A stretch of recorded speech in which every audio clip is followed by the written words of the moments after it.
2, 4, 24 museum प्रदर्शनी में समझाना है कि यह पुरुषोत्तम संगम युग है। समझदार तो सिर्फ तुम ही हो, तो सबको कितना समझाना पड़ता है कि यह पुरुषोत्तम संगम युग है। कब से शुरू हुआ? 76 से। पुरुषोत्तम बनने वाली जो आत्माएं हैं उनको भी 100 वर्ष चाहिए। 76 से लेके 2076, ये तुम ही समझते हो। सबसे जास्ती सर्विस का स्थान है म्यूजियम। क्या विशेषता होती है म्यूजियम की? है? म्यूजियम को कहीं इधर उधर शिफ्ट नहीं किया जा सकता, एक ही स्थान पर ही होता है। जिसको आना है देखने के लिए वहीं आओ। प्रदर्शनी को तो फिर भी इधर उधर लगाया जाता है। वहां बहुत आते हैं, अच्छे सर्विसेबल बच्चे कम हैं। सर्विस स्टेशन सब सेंटर्स हैं। दिल्ली में लिखा है स्पिरिचुअल म्यूजियम।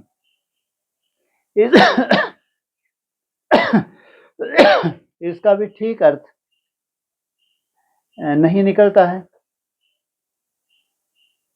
बहुत लोग प्रश्न पूछते हैं कि तुम भारत की क्या सेवा कर रहे हो। भगवान वाच है ना, यह है फॉरेस्ट। कहाँ है? तुम कहाँ जा रहे हो? गार्डन, फूलों के बगीचे में।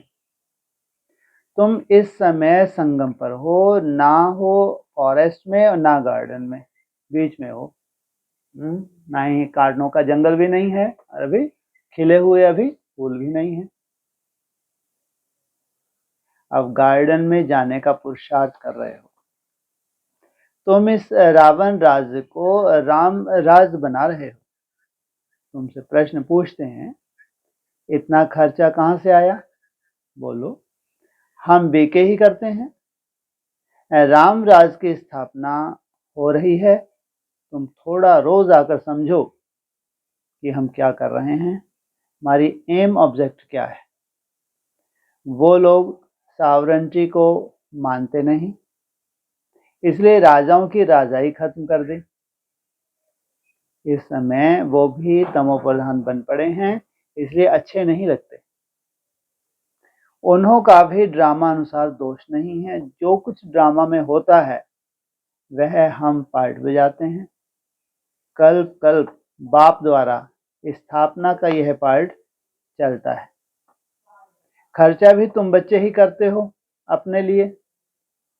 श्रीमत पर अपना खर्चा कर अपने लिए सतयुगी राजधानी स्थापन कर रहे हो, और किसको भी यह पता नहीं। इसलिए यज्ञ का क्या नियम था शुरू से ही, बाहर वाले अज्ञानियों का किसी से भी लेते नहीं थे। अगर तमो प्रधान आत्माओं का यज्ञ में लगा दिया तो यज्ञ की कैसी स्थिति हो जाएगी।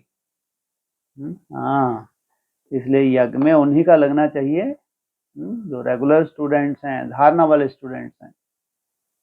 तुम्हारा नाम मशहूर है, अननोन वॉरियर्स। वास्तव में उस सेना में अननोन वॉरियर्स कोई होते नहीं हैं।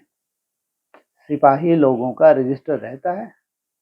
ऐसा ना हो सके जिसका नाम नंबर रजिस्टर में ना हो। वास्तव में अननोन वॉरियर्स तुम हो। तुम्हारा कोई रजिस्टर में नाम नहीं है। तुमको कोई हथियार पवार भी नहीं है। कौन सा हथियार है तुम्हारा? ऐसे स्कूल में तुम्हारा कोई हथियार पवार नहीं है, हिंसक हो ही नहीं, संपूर्ण अहिंसक। क्या है हथियार? बोलो। हाँ, इसलिए बोला है तुम तो योग बल से कार्य ले, तो कोई हिंसा वाली कोई बात नहीं। इसमें जिस्मानी हिंसा तो है नहीं। योग बल से तुम विश्व पर जीत पाते हो। ईश्वर सर्वशक्तिमान है ना, याद से तुम शक्ति ले रहे हो। सतो प्रधान बनने के लिए तुम बाप से योग लगा रहे हो। क्या लक्ष्य है तुम्हारा? सतो प्रधान बनना है, इसलिए बुद्धि योग एक बाप से लगाते हो। तुम सतो प्रधान बने तो राज्य भी सतो प्रधान चाहिए। कितने बड़े विस्फोट सामने खड़े हैं। तुम सतो प्रधान बन गए, अब क्या होगा? तुम्हारे लिए कैसी दुनिया चाहिए? ये तामसी दुनिया खल्लास हो जाएगी। सो तुम श्रीमत पर स्थापन करते हो। इनकॉग्निटो उनको कहा जाता है जो हैं परंतु देखने में ना आए। तुम शिव बाबा को भी इन आंखों से देख नहीं सकते। तुम भी गुप्त, तो शक्ति भी तुम गुप्त ले रहे हो। तुम समझते हो हम पतित से पावन बन रहे हैं और पावन में ही शक्ति होती है। तुम सतयुग में सब पावन होंगे। उनके ही 84 जन्मों की कहानी बाप बतलाते हैं। तुम बाप से शक्ति ले, पवित्र बन, फिर पवित्र दुनिया में राज भाग करेंगे। बाहुबल से कभी कोई विश्व पर जीत पा ना सके, यह है योग बल की बात। वो लड़ते हैं, राज तुम्हारे हाथ में आना है। कौन लड़ेंगे? दो बिल्ले आपस में लड़ेंगे और मक्खन। तो कौन कौन लड़ेंगे? हैं जी? यादव और कौरव और अमेरिका और रशिया। ये नास्तिक कहाँ से निकला? ये भी क्रिश्चियन से ही निकले हैं। ये आपस में लड़ते हैं। बाप सर्वशक्तिवान है तो उनसे शक्ति मिलनी चाहिए। तुम बाप को रचना के आदि मध्य अंत को भी जानते हो। तुम जानते हो हम ही स्वदर्शन चक्रधारी हैं। यह सबको स्मृति नहीं रहती। तुम बच्चों को स्मृति रहनी चाहिए क्योंकि तुम बच्चों को ही यह नॉलेज मिलती है। बाहर वाले तो कोई समझ न सकें, इसलिए सभा में बिठाया नहीं जाता। पतित पावन बाप को सब बुलाते हैं परंतु अपने को पतित समझते नहीं। किसी को लाके बिठा लो सभा में, अब तुम्हारी बात में उसकी समझ में आएगी? और ही वायुमंडल क्या होगा? ऐसे ही गाते रहते हैं पतित पावन सीताराम, पतित पावन शिव बाबा सीताराम। बोलो, गाते रहते पतित पावन सीताराम। शिव बाबा है सीताराम है? शिव बाबा। तो फिर गाते क्यों है? तो जरूर कर्तव्य किया है ना। अगर कर्तव्य किया है प्रैक्टिकल तो उसी का ही गायन होता है। तुम सब हो ब्राइड्स, बाप है ब्राइड ग्रूम। वो आते ही हैं सर्व की सदगति करने। तुम बच्चों को श्रृंगार कराते हैं। तुमको डबल इंजन मिली है। रोल्स रॉयल में इंजन बहुत अच्छी होती है। बाप भी ऐसे हैं, कहते हैं पतित पावन आओ, हमको पावन बनाकर साथ ले जाओ। कहाँ ले जाओ? जी, साथ घर ले जाओ। तुम सब शांत में बैठे हो, कोई झांझ आदि की बात नहीं। क्या यहाँ कोई झांझ मजीरा बजाने की बात नहीं, तो साइलेंस में, तकलीफ की बात नहीं। चलते फिरते बाप को याद करते रहो, जो मिले उसको रास्ता बताते रहो। याद भी कैसी है तुम्हारी? चलते फिरते उठते बैठते याद में रहना। बाप कहते हैं मेरे व लक्ष्मी नारायण राधे कृष्ण आदि के जो भक्त हैं उनको यह दान देना है, व्यर्थ नहीं गवाना। पात्र को ही दान दिया जाता है। पतित मनुष्य पतित को ही दान देते रहते हैं। बाप है सर्वशक्तिवान, उनसे तुम शक्ति लेकर उत्तम बनते हो। रावण जब आता है उस समय भी संगम हुआ त्रेता और द्वापर का। कितनी सीढ़ी कटी हुई दिखाई है? 3 सीढ़ी कटी हुई हैं। इसका मतलब ऐसे नहीं कि एकदम से द्वापर आ जाता है, धीरे धीरे। ऐसा नहीं एकदम से उधर ये सतो सामान्य में भी और धीरे धीरे प्रवेश करते और उधर धीरे धीरे द्वापर में भी क्या होता है? एकदम से ऐसा नहीं। भक्ति कैसी होती है? व्यभिचारी भक्ति होती है। यह संगम है कलयुग और सतयुग का। ज्ञान कितना समय और भक्ति कितना समय चलती है, यह सब बातें तुमको समझकर समझानी। मुख्य बात है बेहद के बाप को याद करो। जब बेहद का बाप आते हैं तो विनाश भी होता है। महाभारत लड़ाई कब लगी? जब भगवान ने राजयोग सिखलाया था। समझ में आता है, नई दुनिया का आदि, पुरानी दुनिया का अंत, अर्थात विनाश होना है। दुनिया घोर अंधियारे में पड़ी है, अब उनको जगाना है। आधा कल्प से सोए पड़े हैं। बाप समझाते हैं अपने को आत्मा समझ, भाई भाई की दृष्टि से देखो। तो तुम जब किसको ज्ञान देंगे तो तुम्हारी वाणी में ताकत आएगी। कब ताकत आएगी? जब तुम भ्रुकुटी में आत्मा आत्मा भाई भाई को देखेंगे। आत्मा ही पावन और पतित बनती है। आत्मा पावन बने तब शरीर भी पावन मिले। कहाँ बनाना है आत्मा को पावन? हाँ, ऐसा नहीं कि शरीर छोड़कर सत्युग में पावन बनेगी, तो फिर शरीर भी ऐसा मिले पावन। अभी तो मिल ना सके। पावन सभी को बनना है, कोई योग बल से, कोई सजाओं से। मेहनत है याद की यात्रा की। इसलिए तुमको इतनी मेहनत किस लिए लग रही है? हाँ, बाबा प्रैक्टिस भी कराते रहते हैं। कहाँ भी जाओ तो बाबा की याद में जाओ। जैसे पादरी लोग शांति में क्राइस्ट की याद में जाते हैं और क्राइस्ट को याद करते हैं, भारतवासी तो अनेकों को याद करते हैं। बाप कहते हैं एक के सिवाय और किसी को याद ना करो। बेहद के बाप से हम मुक्ति और जीवन मुक्ति के हकदार बनते हैं। सेकंड में जीवन मुक्ति मिलती है। सतयुग में जब जीवन मुक्त थे, कलयुग में सब जीवन बंध में है। यह किसको भी पता नहीं है। यह सब बातें बाप बच्चों को समझाते हैं। बच्चे फिर बाप का शो करते हैं, सब तरफ चक्कर लगाते हैं। तुम्हारा फर्ज है मनुष्य मात्र को यह पैगाम देना, यह पुरुषोत्तम संगम युग है। बेहद का बाप बेहद का वर्षा देने आया है। बाप कहते हैं माँ मेकम याद करो तो विकर्म विनाश होंगे, पाप कट जाएंगे। यह है सच्ची गीता जो बाप सिखलाते हैं। मनुष्य मत से गिरे हो, भगवान की मत से तुम वर्षा ले रहे हो। मूल बात है उठते बैठते चलते फिरते बाप को याद करते रहो और परिचय देते रहो। बैच तो तुम्हारे पास है, फ्री देने में कोई हर्जा नहीं है, परंतु पात्र देखकर बाप बच्चों को उल्हाना देते हैं कि तुम लौकिक बाप को याद करते हो और मुझ पारलौकिक बाप को भूल जाते हो। लज्जा नहीं आती? तुम ही पवित्र प्रवृत्ति मार्ग के ग्रस्त व्यवहार में थे, अब फिर बनना है।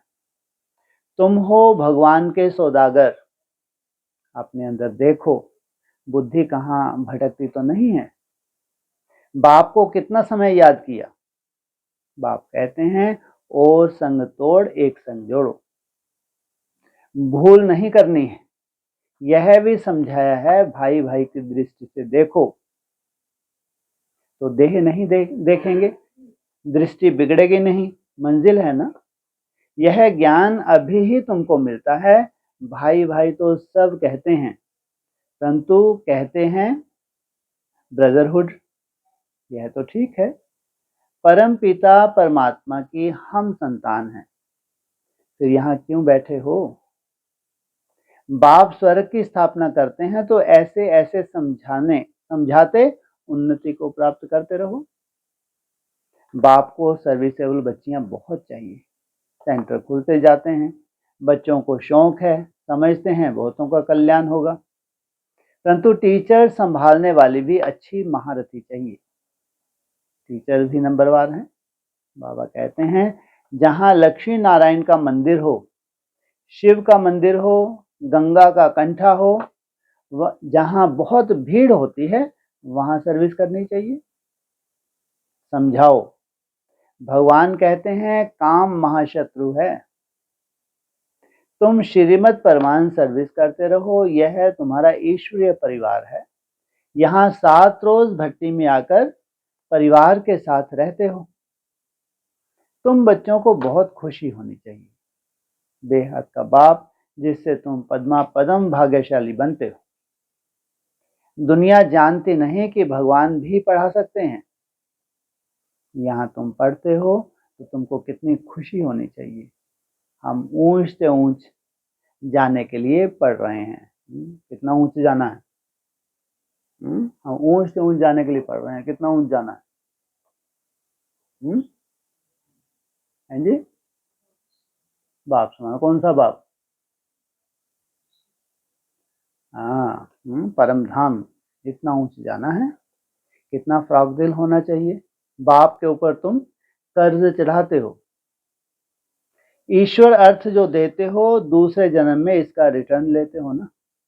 बाबा को तुमने सब कुछ दिया तो बाबा को भी कुछ देना पड़ेगा ना। तुमने किया, क्या हो गया भगवान के ऊपर?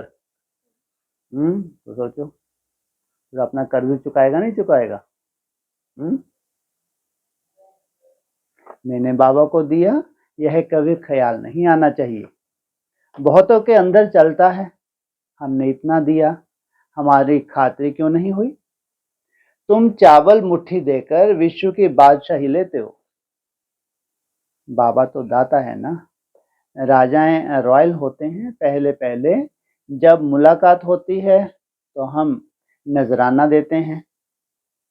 वे कभी हाथ में नहीं लेंगे, सेक्रेटरी तरफ इशारा करेंगे। कौन? राजाएं, क्योंकि रॉयल हैं। तो शिव बाबा जो दाता है वह कैसे लेंगे? तो कौन है उनका सेक्रेटरी? ब्रह्मा बाबा, दलाल। तो शिव बाबा जो दाता है वह कैसे लेंगे? यह बेहद का बाप है ना।